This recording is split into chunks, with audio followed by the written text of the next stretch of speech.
After that, the priest must wash his clothes and bathe himself with water. He may then come into the camp, but he will be ceremonially unclean till evening. The man who burns it must also wash his clothes and bathe with water, and he too will be unclean till evening. A man who is clean shall gather up the ashes of the heifer and put them in a ceremonially clean place outside the camp. They shall be kept by the Israelite community for use in the water of cleansing. It is for purification from sin. The man who gathers up the ashes of the heifer must also wash his clothes, and he too will be unclean till evening. This will be a lasting ordinance both for the Israelites and the aliens living among them.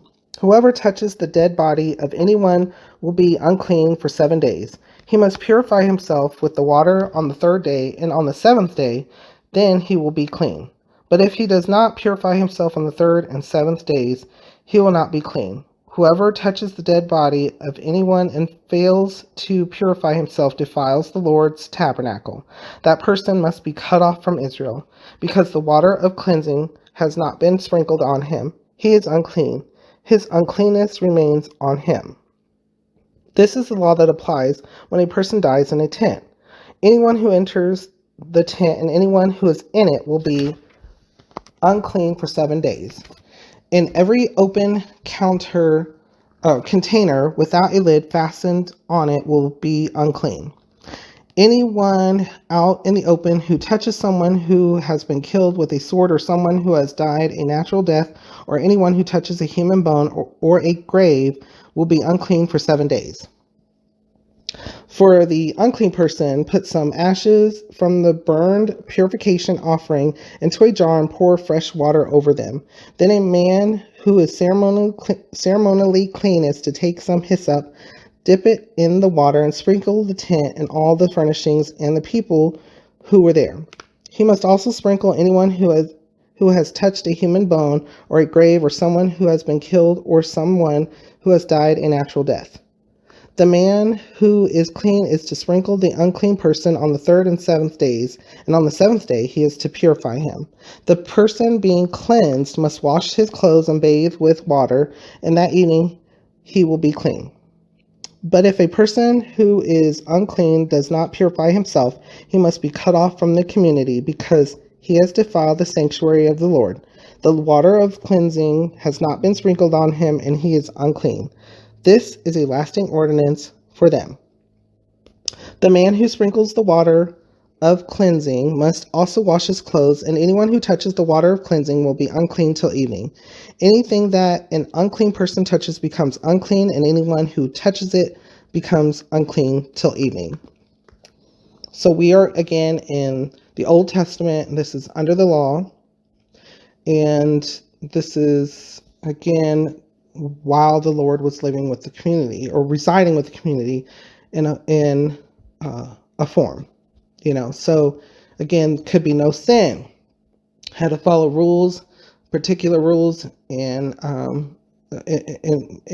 practices to the T. There was no. You could not sway. You could not move to the right or left. You could not make changes to it. This is what you had to follow, and so. These are the instructions that they are given, the Israelites are given, in order to remain holy and with the Lord. And as we have seen, just in the few chapters that we have read, how difficult it is for the people to continually to do this, and how some, as in the people who did not believe the three priests, were able to go to Moses and say, okay, is this okay? What does the Lord say? Even Moses himself sent Aaron throughout, once the plague had started, with the incense to pray for the people, to give an offering and ask for forgiveness for the people, because they were sinning. It's difficult because, unfortunately, us as humans, all the way back from Genesis, and we'll learn about how it all got started, we don't do the right thing all the time. We think of other things. We think of sins, or we even act upon them. we think of lust and greed and jealousy and all of that. And that's a problem because that's sin. And the Lord does not, the sin cannot be around the Lord. The Lord is holy. It's completely, it's opposite of the Lord with no power. Like it's just death. And that is not with what the Lord has. He is holy and he wants his people to be holy. So what kind of thoughts or feelings come to mind when we're reading this? How would you feel? What would you think during this time period?